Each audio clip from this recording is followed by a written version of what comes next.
Saludos, muy buenas tardes amigos y amigas de 2x3 en Salud. Bienvenidos sean todos ustedes a este programa preparado como siempre con muchísimo cariño. Muy buenas tardes, amiga. Buenas tardes, Tati, ¿cómo estás tú? Yo estoy bien, ¿y tú? Me alegro, estamos bien, gracias a Dios. Viendo transcurrir los días de enero que ya se nos está yendo. Bueno, esta semana tuvimos el Día de la Altagracia, que no hubo reporte de grandes situaciones, el camino al este del país. Sí, siempre sí, se sí. espera que haya problemas, pero pasó el pasado 21 de enero sin grandes situaciones. Martes, que fue día de fiesta y un poco como que corta la semana, ¿verdad? Cuando vienen estos días de fiestas a mitad de semana y estaba escuchando yo que se vuelve de nuevo a los comentarios, a las opiniones, que si trasladar los días, que si dejarlo como están. Sí. Bueno, es la misma situación. Pero lo cierto es que cuando hay un día de fiesta en la semana, los primeros días, lunes por ejemplo, que el martes fue el día de fiesta, se veía la calle como más ligera también, como con menos tránsito. Parece que alguna gente se ruedan y se toman también su fin de semana largo. A mí me hizo recordar la pandemia, toda esa calle tan con poca gente. A propósito de pandemia, Doris, me decía un infectólogo con el que conversaba que están registrándose bastante casitos, para decirlo de alguna manera, de COVID-19. No tenemos registros. No aparecen en los informes, no aparecen. En los informes oficiales, no, igual que muchos problemas respiratorios. Sí, sobre todo, bueno, el informe anterior trae un poco el dato del informe de los casos respiratorios, sobre todo se están dando más en niños más pequeños, en niños de entre 1 y 4 años, es la población como más afectada. Pero sí, lo estamos viendo en los centros de salud, tanto públicos como privados, como la incidencia de pacientes sí ha empezado a subir. Para esta época del año hay que decirlo y hay que reconocerlo que siempre se dan este tipo de casos, sobre todo la circulación de la influenza y del virus sincitial respiratorio y otros virus respiratorios que circulan en República Dominicana, pero con relación al COVID-19, sí, incluso en Estados Unidos ha estado registrando una mayor incidencia, un repunte de los casos de COVID-19 que se está manifestando con los mismos síntomas de antes y que quizá por eso ya la gente ni siquiera va al médico, ni siquiera se hace prueba y quizá por eso no se visibilizan aquí en nuestro país, que quizás sea ese el motivo. Pero hay que decir que con todo y que ya la COVID es una enfermedad propia del sistema, que está metida dentro del sistema nuestro de salud epidemiológico, hay que andarle con tiempo porque, por ejemplo, lo primero que te hace son los pulmones, que te afecta son los pulmones, y con los pulmones no se juega. Entonces, de atención a eso. Doris, quería comentarte que esta semana estuvimos participando, un grupo de periodistas que tú no pudiste estar, en un curso, una conferencia sobre inteligencia artificial y periodismo. La verdad, Doris, que como eso lo hemos comentado en otras ocasiones, cómo esta herramienta tecnológica lo copa todo en el mundo actualmente. Absolutamente. El periodismo no es la excepción, pero insistía el profesor, fue una actividad organizada por la firma Mafre, el grupo Mafre, y él insistía tanto en cómo es importante para nosotros, pero para utilizarla, no para que ella sustituya el quehacer del periodista, porque al final es una herramienta al servicio de. Totalmente, ese es el dilema con todo esto, cada vez que se habla de inteligencia artificial, que uno dice, bueno, va a sustituir, no va a sustituir, ¿cómo debe utilizarse la inteligencia artificial? ¿Debemos temerle o no debemos temerle? Bueno, pues yo pienso que sí, que es una herramienta interesante, que ya nadie puede decir, no me voy a incluir en esto, porque cada día la tenemos más. En nuestros teléfonos cada día eso es lo que prima. Y en la salud, pues, tiene muchísimas aplicaciones importantes por esa precisión que le permite a todos estos estudios de alta gama. Tienen todos esa inteligencia artificial incluida. Entonces, en el campo de nosotros como periodistas, pues sí, yo pienso que es una herramienta que debe saberse aplicar, no utilizarla para que sea ella que no haga el trabajo. No, porque la mano humana tiene un valor después de todo no tiene corazón, ¿verdad? No, exactamente. Ese sentimiento. Y da un poco hasta de temor todo lo nuevo da temor. Siempre es así. De temor, lo que con esto es que es vertiginoso lo que está pasando con la tecnología, hasta el punto de que usted está en una reunión y sencillamente su teléfono lo puede estar grabando aunque usted no lo sepa. Absolutamente, no, esas aplicaciones inteligentes cuando una vez se dice, pero sería que me escuchó, porque es que cuando tú hablas que quieres un dulce, te aparece un dulce en la pantalla, o sea que indiscutiblemente es así, Tati. También esta semana pues se anunció un importante acuerdo entre Sedimat y Montefiore. Así es. Tú me lo vas, que tú no des los detalles ahora, se va a construir un hospital especializado en cáncer. Así es, no hubo muchos detalles, pero sí se sabe, que nos están diciendo que a pausa ya, se sabe que el Estado Dominicano va a ser el responsable, por lo visto, aunque no se dijo exactamente, del financiamiento económico de ese hospital.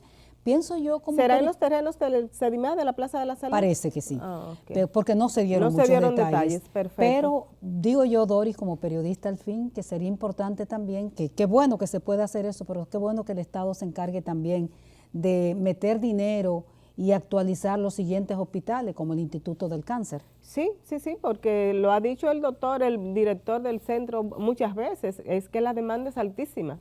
La demanda de pacientes con cáncer incluso se ven a veces en la disyuntiva de que no tienen una cama para ingresar un paciente cuando lo necesita de ser hospitalizado. Bueno, la tecnología, los nuevos centros, las respuestas a los problemas de salud siempre son importantes, pero como dices tú, que sea para que las personas tengan el acceso garantizado a servicios, que es lo que más uno busca al final. Correcto. Y si te parece, nos vamos a una pausa que nos está pidiendo el director, sí, y entonces regresamos con un invitado de lujo como son los de 2x3. Así es. 2x3 en salud. Gracias por continuar con nosotros aquí en 2x3 en Salud. Altagracia lo dijo, que nuestros invitados son del lujo y el doctor es uno de estos. El doctor nunca lo habíamos traído al programa, qué raro, ¿eh? No, es el doctor Alejandro Pichardo Pantaleón, somos primos el doctor y yo. Sí. El doctor, bueno, ¿cómo lo presento? Yo sigo tráfico de influencia. Por supuesto que no, porque no había venido, doctor. Bueno, el doctor es maestro, es profesor de muchísimos años, es escritor, es médico ginecostetra, el doctor es abogado, el doctor ha sido decano de la Facultad de Medicina de la UAS, miembro de la Academia de Medicina, y de Ciencias, miembro de la Academia de Ciencias, de Medicina. Bueno, si me pongo a mencionar títulos y cargos que ha tenido el doctor, la verdad que no vamos a terminar hoy. También ha trabajado en las comisiones de bioética, que también vamos a hablar de ese tema. Así que con él vamos a tener una variedad grandísima de temas, todos vinculados a este sector nuestro, que es la salud. Bienvenido, doctor. Gracias por invitarme, me siento muy cómodo entre dos damas tan inteligentes como ustedes. Gracias, doctor. Se me ocurre pensar, le preguntaba a Doris que nos diera algunas técnicas para escribir tanto, y usted decía, siempre he sido un lector voraz. Así es. ¿Cómo se inicia usted, antes de ser médico y antes de ser investigador, escritor y todo eso, cómo se inicia en las ciencias, digamos, de alguna manera? ¿Cómo se introduce? Bueno, si fue profesor tan temprano. Bueno, yo nací en 1947 y entonces ¿En Salcedo, doctor? Sí, en Ojo de Agua de Salcedo. Salcedo. Una sociedad muy homogénea de aquellos tiempos, donde los modelos de uno eran los padres. Papá era un hombre que leía, compraba el periódico, generalmente iba a la ciudad a comprar el periódico, no todos los días. Entonces yo empecé a leer y... ¿Qué luego, tema, doctor, en ese entonces del periódico usted le llamaba la atención? No, cualquier cosa. Y los Paquitos, ni decir. Los Superman, Rider. Eso era mi lectura favorita. Y la historia, porque a papá le gusta mucho la historia y la geografía universal. Entonces... ¿Era maestro él?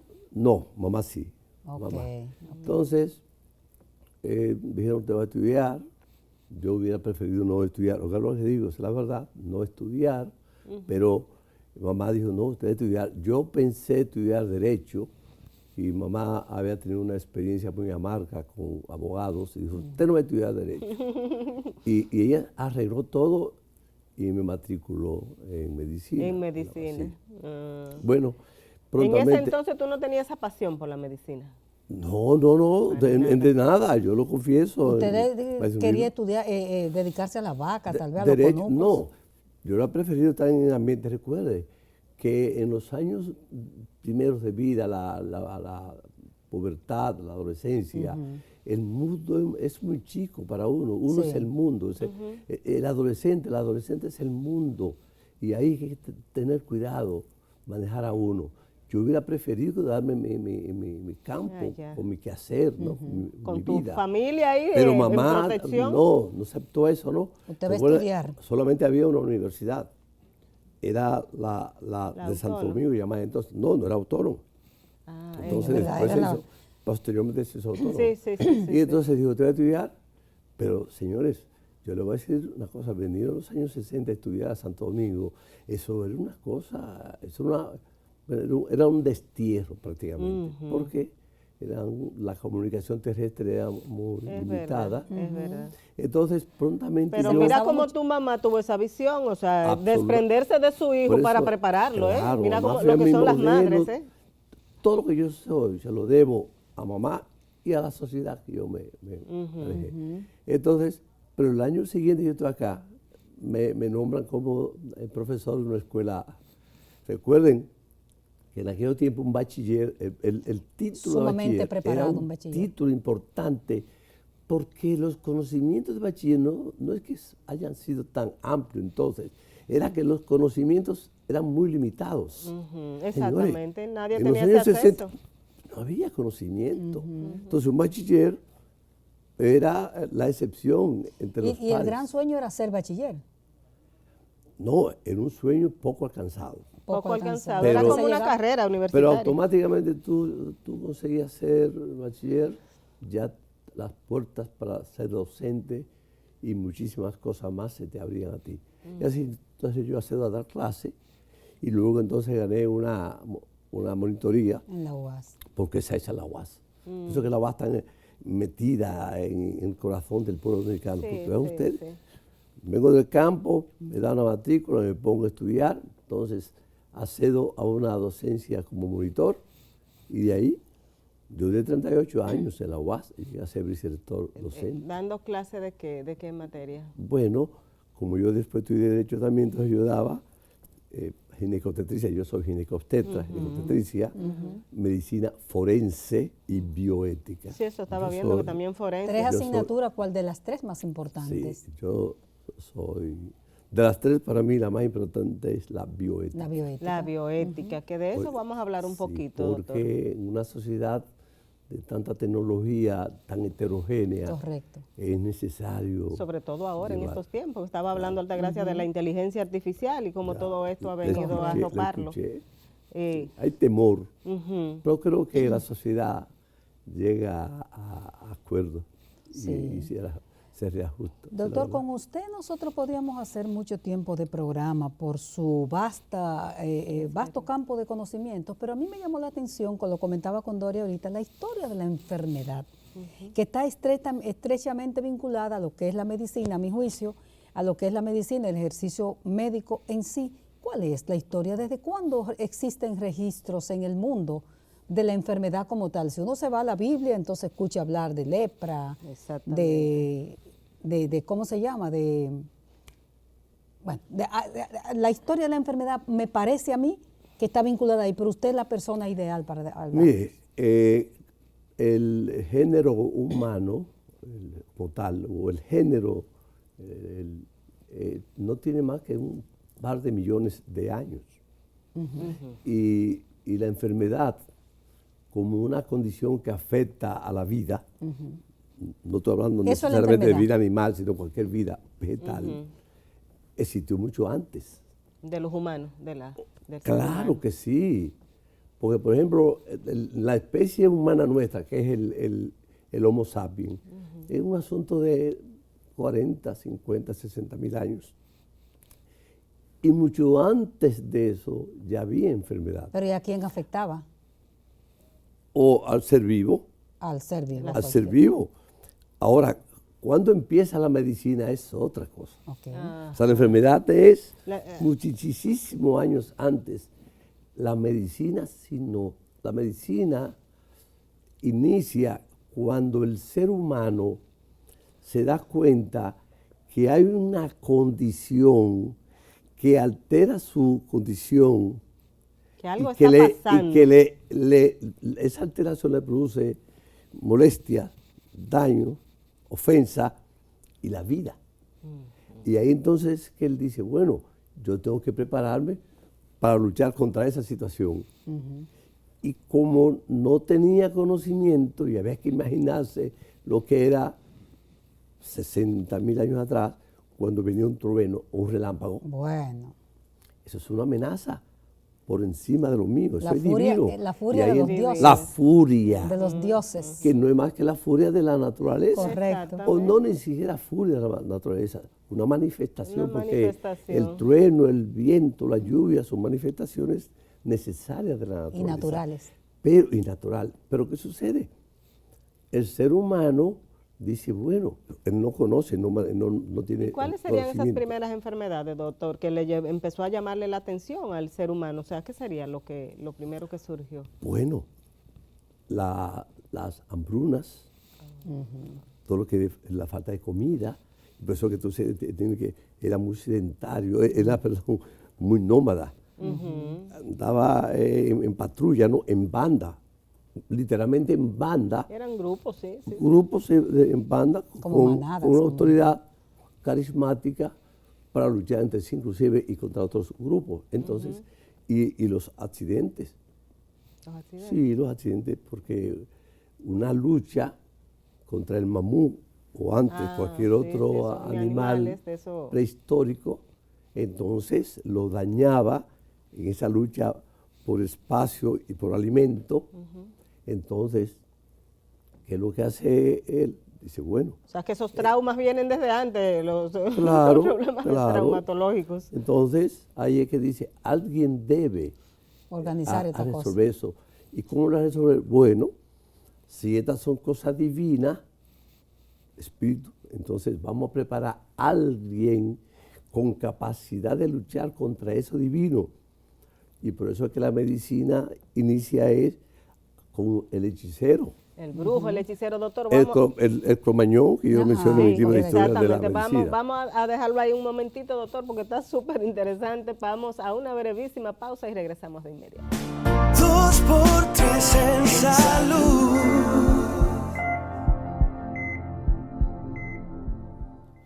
Continuamos esta conversación con el doctor Alejandro Pichardo, un hombre sencillamente de ciencia.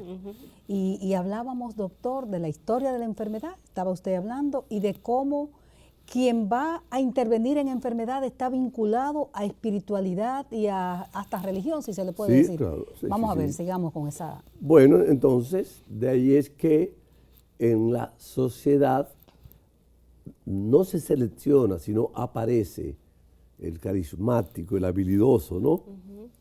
Fíjense que en nuestros aborígenes, el médico era un habilidoso, Sí, sí. él engañaba al enfermo, ¿no? O sea, mediante truco, ¿no? Entonces, ahí aparece ese médico hechicero, que el primero que se tiene noticia es el médico de Cromañón, que vean ustedes lo que es la tradición de la medicina. Desde entonces hasta la fecha, aún se quiera tratar de cambiar esa realidad, el médico, como para impresionar, no al enfermo, sino a la enfermedad. Pero la enfermedad la tiene el enfermo. Entonces siempre el médico tiene una bata larga, se pone tapabocas, se pone una parafernalia. Una vestimenta distinta. Totalmente. Esa es una forma de impresionar. Y así lo fue el médico prehistórico. Él entonces... La usa todavía el chamán en América del Sur, que están los... Pero claro, no, América del Sur no. Exacto. Pero aquí en el país hay... Aquí, obviamente, como la medicina y la tecnología ha avanzado mucho, y la sociedad también, recuerden, una sociedad que ha avanzado, ha disminuido mucho el analfabetismo. De lo y demás, rural a lo urbano. que ha sucedido, pero hay un segmento poblacional que no tiene mucha fe en la medicina y cree de todo. Cuando tiene una enfermedad que es una enfermedad cuya evolución es mortal y que en el momento que el médico lo desahucia, por me dice, mire, ya usted tiene un cáncer, que Voy a buscar por la otro lado, vida va a así terminar. mismo es. Va a buscar Así. otro lado, entonces Sí. va donde El famoso brujo que se dice que Sí, los ese famosos es un brujos. chamán. un chamán. Entonces desde ahí que viene todo eso arrastrándose. Claro, es una continuidad. Es una continuidad. Sí. Aquí en República Dominicana, doctor, ¿cuándo se inician esos primeros pasos para esa medicina hasta lo que tenemos hoy día, la tecnología dominando todo este espectro? No, bueno, recuerden que nosotros teníamos una sociedad aborigen muy atrasada. Yo lo digo, sí. Debo decir que nosotros tenemos 2 museos en mi campo. Uno se llama Taíno Maguá. Y mi familia es muy seguidor de los aborígenes. Hay un primo que es antropólogo. Y yo le digo, pero era que nuestros aborígenes eran muy ignorantes. ¿No será que usted lo está viendo demasiado cientista, doctor? Y muy vago, le digo yo. Pero ellos tenían una sociedad organizada a su manera. Sí. Y tenían entonces médicos. Con los conocimientos de entonces. Se está bien descrito, tenían médicos. La medicina que ellos hacían, una medicina mágico-religiosa, Claro. pero también herbolaria. Ellos tenían, el guayacán yo lo usamos. Y muchos medicamentos que ciertamente tienen efecto, muchas plantas que tienen efectos medicamentosos. Sí, era de plantas. Que hoy no tiene sentido usarlas porque hay medicamentos patentizados al respecto. Y cuando alguien se toma un té, no sabe la concentración del fármaco que tiene porque depende de cuántas hojas le eche, cuán llena esté la hoja, la cantidad de agua que le eche, el tiempo de que hierva. O sea que nosotros tenemos una medicina desde nuestros aborígenes y que entonces se hizo una simbiosis con la que vino de España. Los españoles vinieron aquí con un práctico, se llamaba Maense.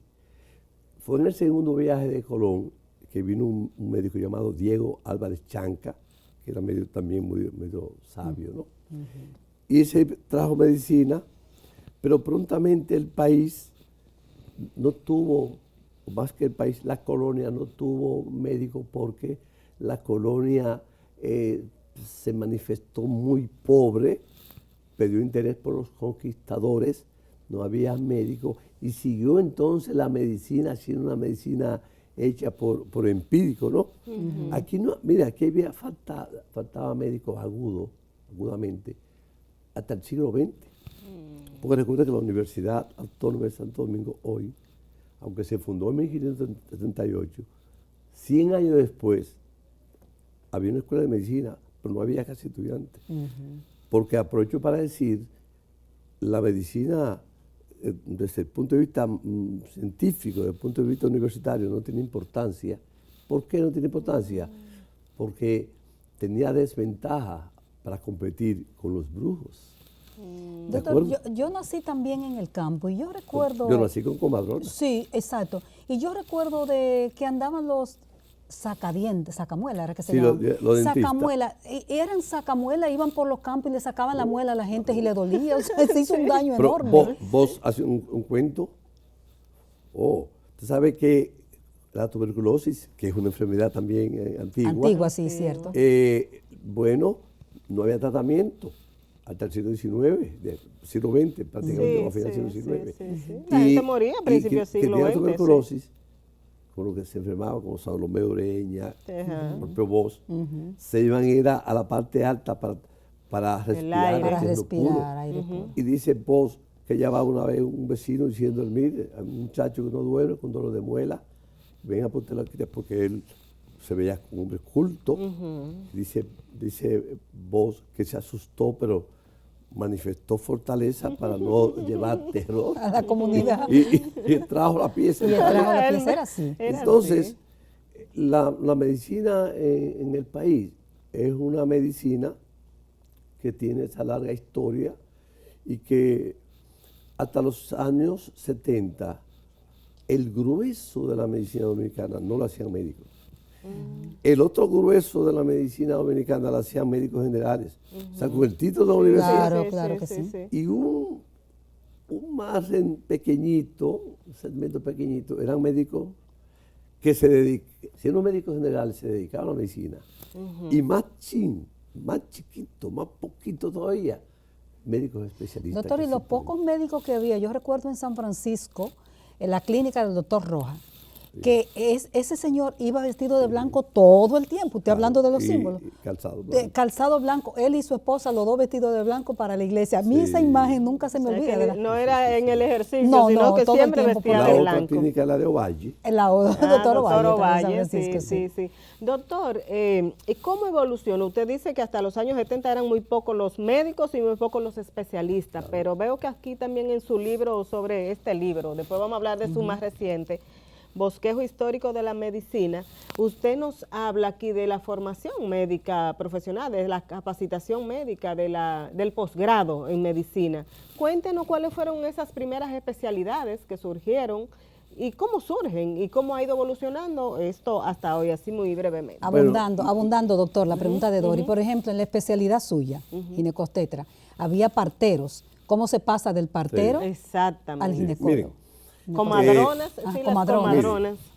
así como el hombre es fruto del trabajo, el trabajo es fruto de la necesidad. Esa es una secuencia. La sociedad demandaba personas que tuvieran un manejo de la medicina y así que entonces hay que ser más médicos, ¿no? Pero ya entonces hay que entrar a las particularidades de la medicina. O sea, si uno se enferma, alguien que sepa de ojo. Más específicos. Es más específico. Y entonces, en Europa, en el siglo XIX, lo que hacen es que algunos médicos los llevaban a los hospitales a residir, del nombre de residencia. Y esos médicos entonces, sin mucho curso, lo hacen especialistas. Eso llegó a América y así sucedió. El hospital se puso, le dijo, mire, dedíquese usted, por ejemplo, a cirugía, usted dedíquese a problemas de gastrointestinal, con empirismo, no con academia. Y entonces, después de 5 años, lo vamos a considerar especialista. De manera, pues, que aquí se le llamaba especialista en República Dominicana hasta 1978 al médico que demostrara a través de una constancia del director, no. Del director de un hospital, por ejemplo, la sociedad que dijera, sí, este médico tiene más de 5 años dedicado a esta especialidad. Y entonces el Colegio Médico y Salud Pública dijeron, pues usted es especialista. Y lo nombramos como tal. Doctor, seguramente habría mucho daño y después vamos a entrar al tema de bioética con todo eso. Mucho daño, pero más beneficio. Más beneficio.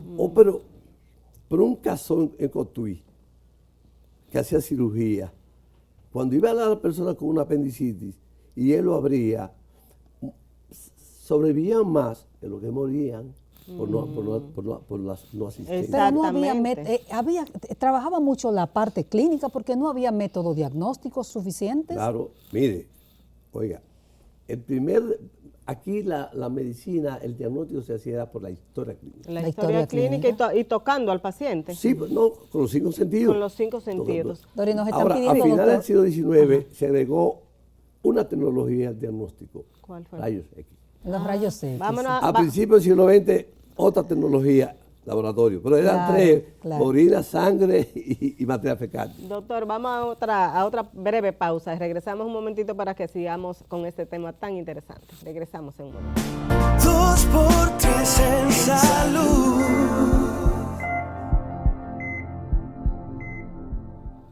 El doctor Alejandro Pichardo Pantaleón nos está haciendo una historia maravillosa sobre este desarrollo de la medicina. Empezamos desde aquellos tiempos y estamos aquí en República Dominicana. Entonces decía, doctor, que ya hasta los 1970 más o menos. 78. 78 es cuando empiezan entonces esa formación de especialista, doctor, ¿no decía eso, verdad? Entonces, oye bien, lo preclaro, porque siempre hay preclaro. Sí. Hugo Mendoza, Vinicio Carventi, Guarocuya Batista del Villar, dijeron, no, vamos a darle a ese empirismo academia, ciencia. Y abren ellos voto propio esa escuela, sin ser aprobada por nadie. O sea, la universidad no intervenía en eso. No, usted lo ha dicho, no. Entonces, en 1976, y la verdad ha de ser dicha, en 78, José Rodríguez Soldevila, entonces oficializa abre el programa de residencia sin aval universitario. Ahí entonces aparece la universidad que debe estar y lo está en el corazón del pueblo dominicano, la UAS. Y dice, no, nosotros vamos a asumir. Y ahí es que entonces le da. O sea que. Bueno que eso se diga, en el porque a veces la 78. historia se quiere olvidar. Bueno, porque los mezquinos son así. Pero oiga, este país. Esa primera especialidad avalada por la UAS fue que pediatría. No, pediatría, obstetricia, cardiología y decenas más. Sí, todas las que surgieron de más. Decenas más. Y ahí entonces surgen las especialidades en el país, que ahora mismo tenemos más de 300. Aquí hay 13.000 residentes. ¿Cuántos? ¿13.000? 3.000. 3.000 residentes. Sí, claro, por la... Sí. Ajá. Hay más de 3.000 residentes en más de 60 especialidades. Yo le voy a decir un asunto. Este país, yo sí creo, dando una visión crítica, que para lo que hay que saber, aquí los médicos tienen que fajarse más, pero aquí hay un buen staff médico. Eso le iba a decir. Y hay tecnología aquí. Sí, sí. Hay un asunto. Yo conversaba en estos días con el doctor Sánchez Martínez al respecto. Y yo decía, mire, profesor, lo que pasa es que en los años 70 uno decía, digamos, cirujano de calidad. Y decían, bueno, Andújar, una sociedad pequeña alguien sobresalía. Exactamente. Ahora, entonces, aquí hay 35.000 médicos. Sí. En esa cantidad de médicos no es fácil que sobresalga alguien hoy. Y una pléyade de estudiantes jovencitos que están estudiando medicina en las 11 escuelas o 12, 11 escuelas que tienen. 37.000 estudiantes. De estudiantes de medicina. Doctor, eso le iba a preguntar. Vemos que se están formando, como dice usted, se han abierto especialidades en todas estas escuelas, muchos muchachos estudiando, especializándose, pero ¿qué necesita nuestro sistema? ¿Está organizado en ese sentido de la formación?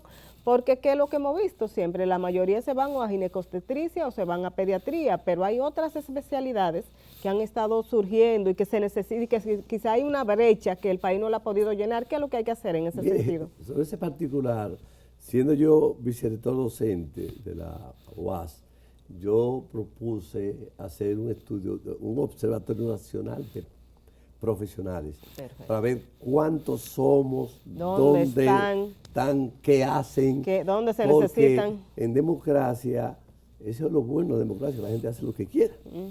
Entonces sucede que uno quiere irse, por ejemplo, a contabilidad. La UAS tiene como 30.000 estudiantes en contabilidad y 10.000 o 12.000 en psicología, pero cuando tiene 30 en historia y sucede que hay un desequilibrio. Así pasa con las especialidades. Todo el mundo quiere ser ahora o ginecobstetra o pediatra. Cirujano plástico. Bueno, cirujano plástico no tanto, lo que pasa es que sobresale tanto, pues ganar mucho dinero, es muy difícil entrar ahí. Y como hay solamente una o dos plazas, usted ve que si hay 10 que quieren nada más en una plaza, la gente cree que es mucho, hay un rebote, pero no que son tantos los aspirantes. De todas maneras, sí, yo estoy de acuerdo con que hay que establecer reglas de juego y creo que nuestras universidades tienen que llevar más conocimiento ético, jurídico a nuestros médicos, porque tengo la impresión de que el médico dominicano no sabe que hay grandes cambios sociales. En el mundo, sí. Por ejemplo, hasta hace 40 o 50 años, los pacientes eran muy agradecidos de los médicos. Doctor, después ¿Era un dios? Usted, ahora ya no es así. Ya la población en general y los periodistas, muchos más, y los abogados también, esperan buenos resultados. Y resulta... El paciente sabe que tiene derecho. Además, no porque si el médico lo trata con alguna indiferencia, le cobra tanto dinero, entonces el enfermo espera buenos resultados y la familia buenos resultados y la sociedad buenos resultados, pero sucede que hay lo que se llama prevalencia. Ahora mismo yo les digo a mis estudiantes que una enfermedad, un trastorno de estática, se llama el descenso vagino-perineal, que es propio de la mujer cuando entra en edad, y mucho más si tiene hijos.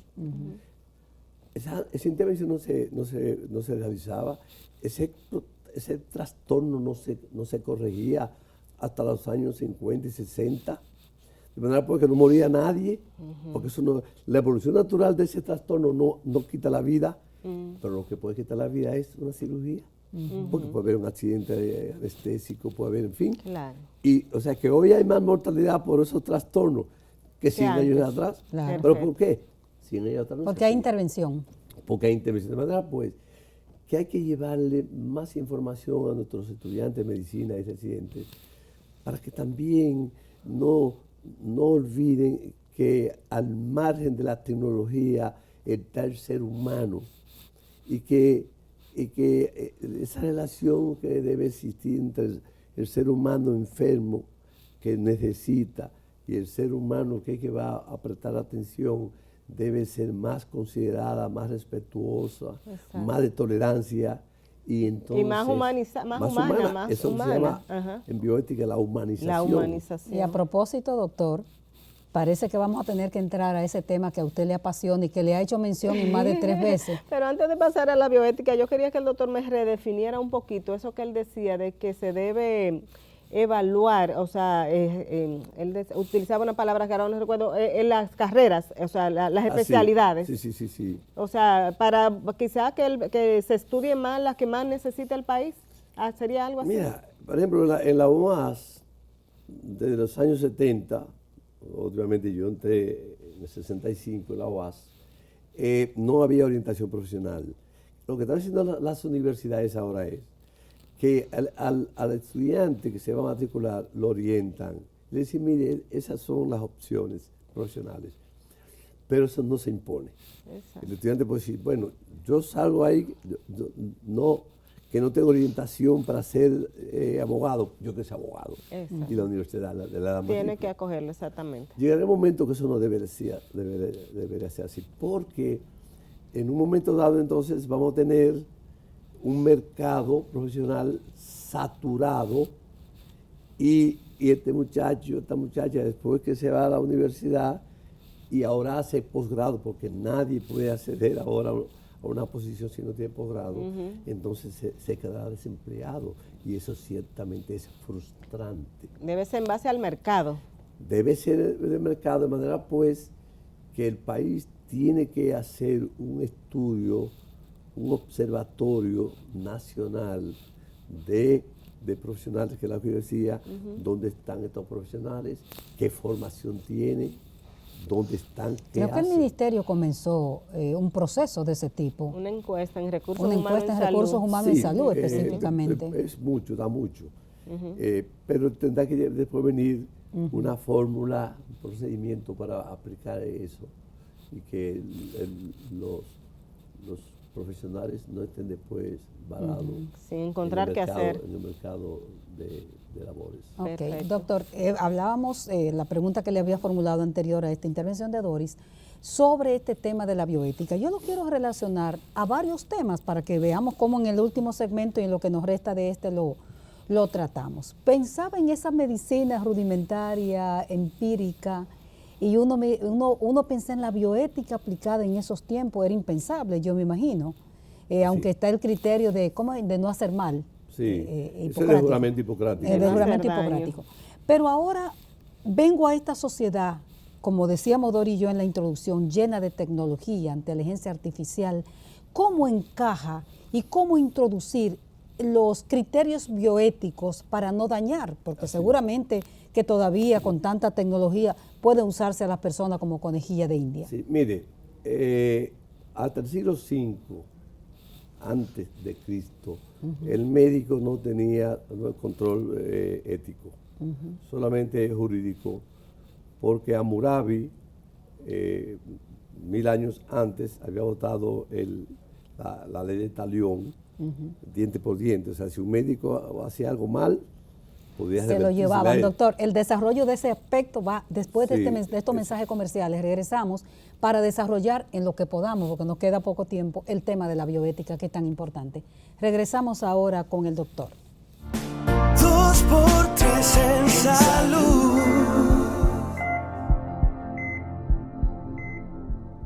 Continuamos con todo este renglón de la bioética aplicado a la medicina, y el doctor comenzaba a decir que esos médicos hasta el siglo V no tenían... no había control ético.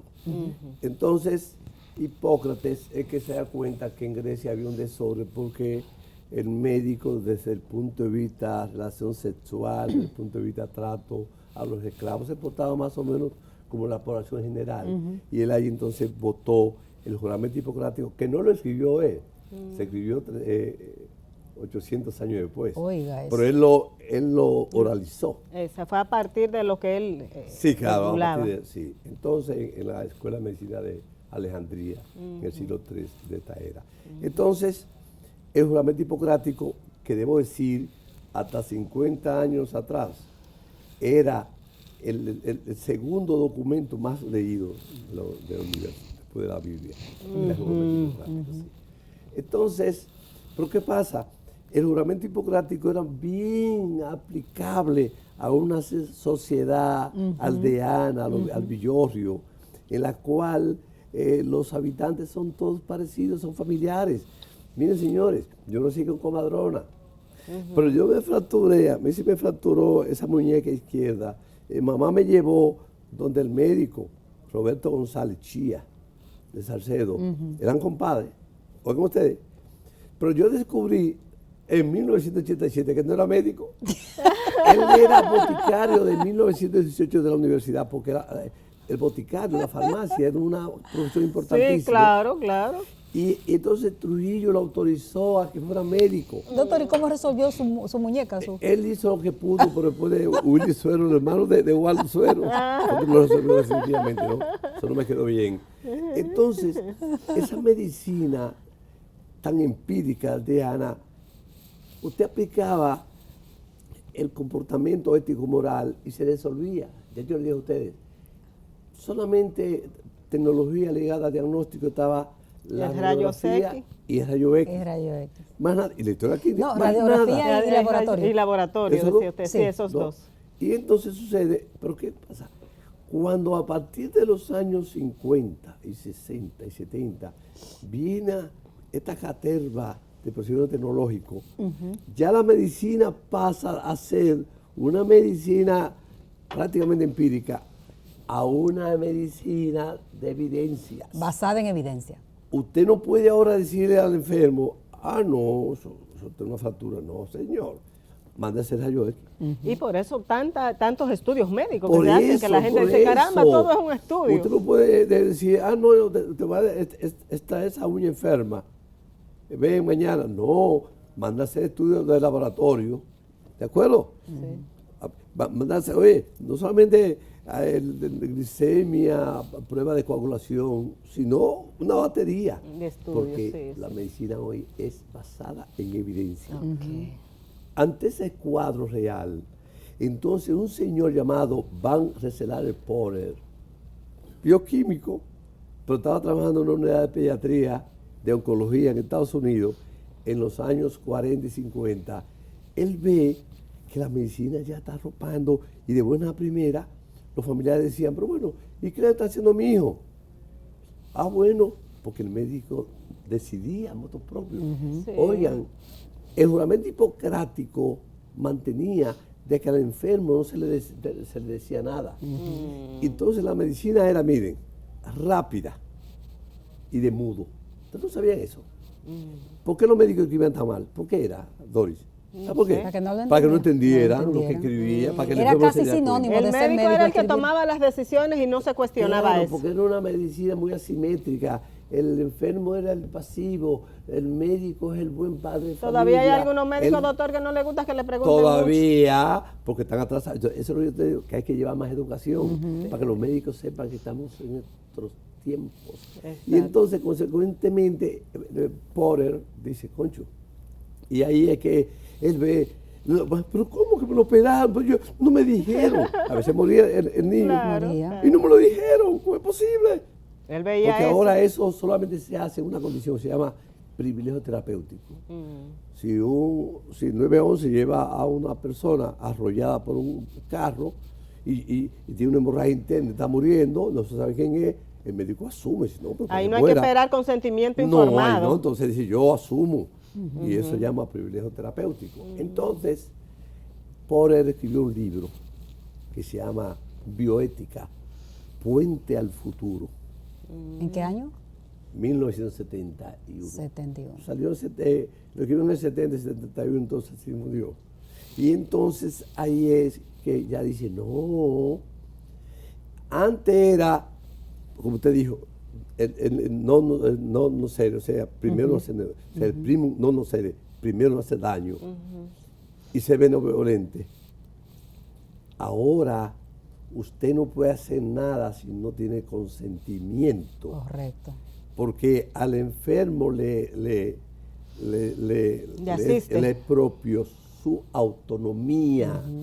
Él puede decidir, no me operen aunque muera. Y hay que Es respetarlo. el caso de los testigos de Jehová. Ajá. Señores, Con yo la recuerdo, sangre. en los años 80, yo recuerdo un anestesiólogo que dijo, bógame sangre, ¿qué es testigo de Jehová? Y le puso sangre. Eso no Ahora se no hoy, puede hacerlo, ¿no? porque a él le corresponde la autonomía. Entonces, Porter escribió la bioética. Ya entonces el juramento hipocrático se mantiene, pero se mantiene en lo que respecta a primero no hacer daño, Los a la principios, digamos, beneficencia, pero en lo que respecta a la autonomía, ya eso es Ya la eso no, bioética. ya eso cambió. Entonces hoy en las universidades no solamente debe darse, no será ética, sino ética, bioética, y hay que dar ley también. Pero doctor, Derecho, con todo derecho. este tema de la que hablamos nosotras de la inteligencia artificial, de tecnología sumamente avanzada, ¿no habría que readecuar todo el tema como es la ciencia, todo el tema de la bioética a estas intervenciones en la conducta humana y en todo lo que es la Es medicina? una y todo? continuidad porque la tecnología es lo mismo. O sea, por ejemplo, yo tengo una hija que es gastroenteróloga.